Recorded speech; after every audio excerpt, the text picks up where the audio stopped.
You were finally starting to feel normal again. You were sleeping better, checking your phone less, and remembering who you were before they became the center of your nervous system. Then one text came in, and suddenly your whole body acted like the healing never happened. Your chest tightened, your stomach dropped, your mind became loud. You read the message once, then again, as if the right interpretation could protect you from the wrong move. And the message may not have even been dramatic. It might have been, "Hey," it might have been, "I hope you're doing okay," it might have been, "I was thinking about you." A few ordinary words and somehow your entire emotional system starts behaving like the past is standing in the room again. That is why this matters. You are not just reacting to attacks. You are reacting to a pattern your body still remembers. A message from someone who hurt you can feel powerful because it does not arrive alone. It arrives with every unanswered question, every old hope, every night you waited, and every version of them you wanted to believe was real. Inside your body, it does not feel like a simple notification. It feels like a test. It feels like a door. It feels like one more chance to finally get the version of them you were waiting for. And that is the trap. The message feels new, but the emotional system behind it is old. Your logic may know they were inconsistent. Your friends may know they hurt you. Your journal may be full of evidence, but your nervous system may still recognize their attention as relief. That is why one text can reset your healing. Not because your healing was fake.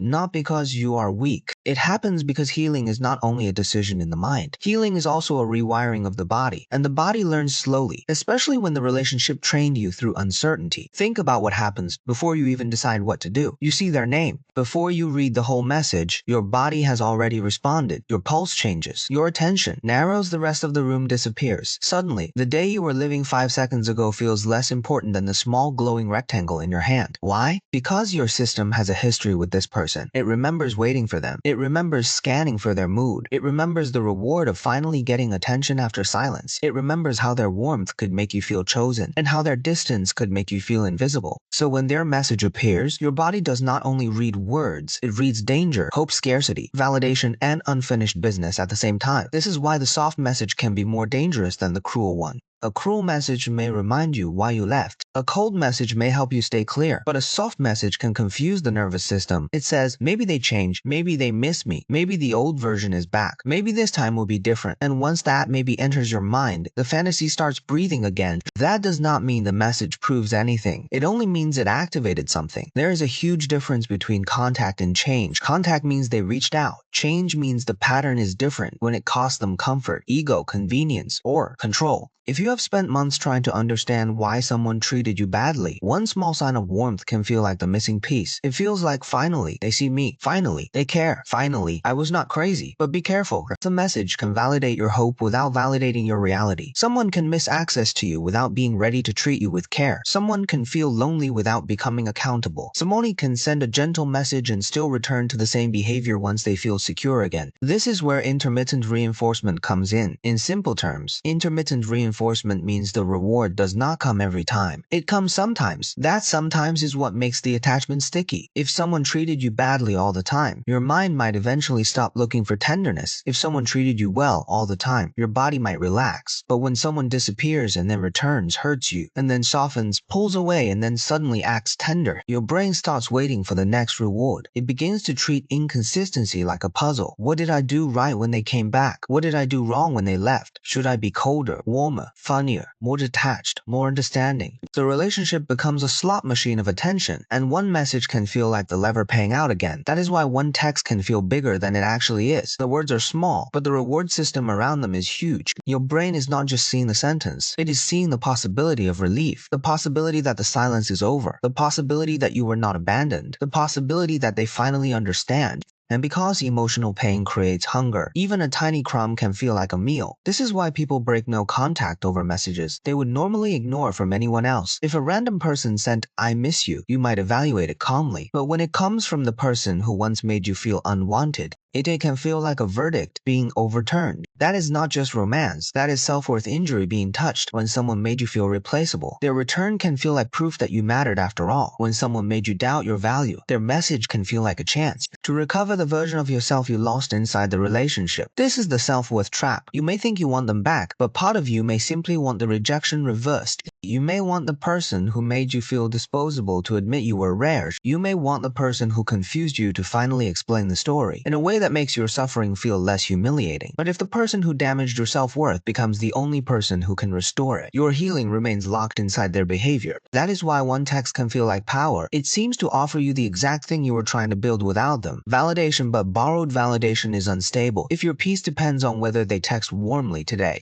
then your nervous system is still living under their weather. The next mechanism is fantasy activation. A message does not only say what it says, it can reopen the entire movie you were trying not to watch. You may read, "I hope you're okay," and your mind adds scenes that were never included. Maybe they have been thinking about me for weeks. Maybe they finally regret it. Maybe they're about to apologize. Maybe they're different now. Maybe this is the beginning of the conversation I deserved. Notice how fast the mind can travel from a small text to a full emotional future. That jump is not evidence. It is longing, and longing is creative. It fills blank spaces with the version of the person you wished existed consistently. This is why you must separate the message from the meaning you attach to it. The message may be real. Your interpretation may be a wound trying to write a happy ending. Ask yourself, what did they actually say? What did they actually take responsibility for? What changed before this message? What has changed after past messages? If the answer is nothing, then the text is not proof of transformation. It is a trigger, and triggers are not commands. They are information. They show you where the bond still lives. They show you what still needs care. They show you which part of you still believes relief must come from the person who created the anxiety. Another reason one text feels so strong is the closure trap. Many people tell themselves, "I just need to answer so I can get closure.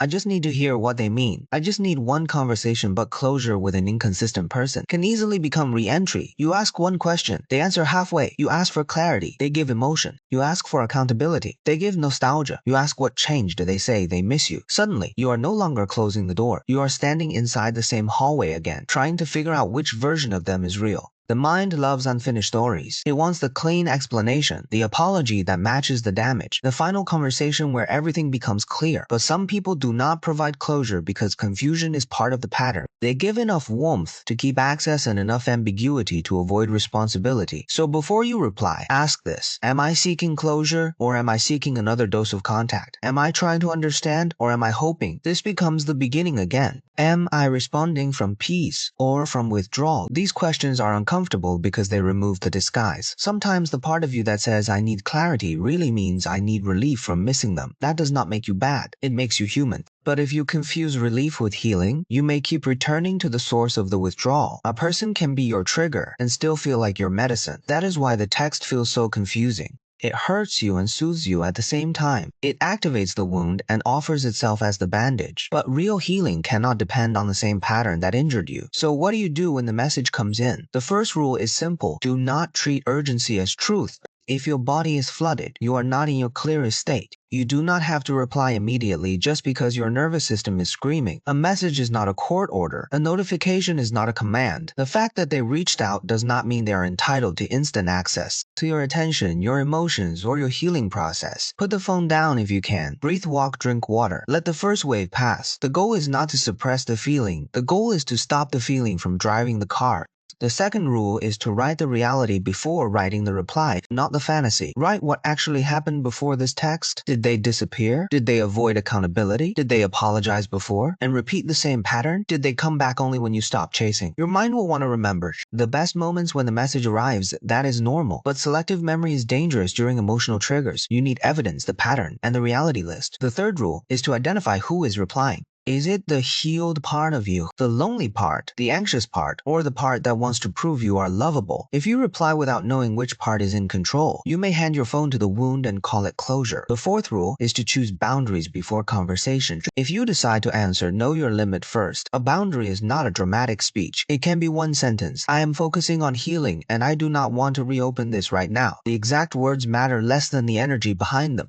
You are not begging for clarity. You are protecting your clarity. The fifth rule is to watch what happens after you do not perform. Many inconsistent people are warm when access is easy and different when boundaries appear. If the message was genuine, it can respect a boundary. If it was only an attempt to regain emotional access, the tone may shift. They may become cold, guilty, vague, seductive, offended, or suddenly silent again. That reaction gives you information. Do not only study the message, study the response to your boundary. Character is easier to see when someone does not get immediate emotional access to you. And please remember this, being triggered does not mean you failed. Missing them after a message does not mean you should go back. Feeling hope does not mean the hope is wise. Seeing the reply does not mean replying is right. Healing is not proven by never shaking when the old name appears. Healing is proven by what you do after the shaking starts. You may still feel the pull. You may still cry.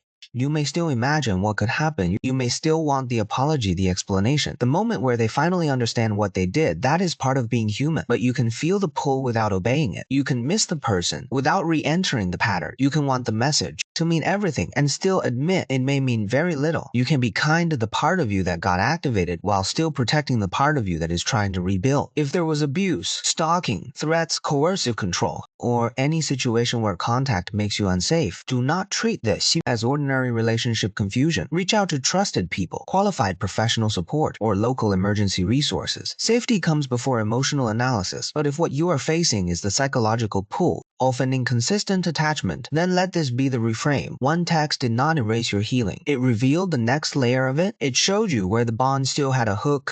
It showed you where hope still disguises itself as closure. It showed you where your self-worth still wants confirmation from the person who once made you doubt it. That information can hurt, but it can also free you, because now you know the work is not to prove you feel nothing. The work is to stop letting their access decide your direction. The message can arrive and you can pause. The name can appear and you can breathe. The old hope can wake up and you can choose not to feed it. That is not weakness. That is the beginning of power. Real power is not making them text you. Real power is realizing their text no longer gets to decide who you become next.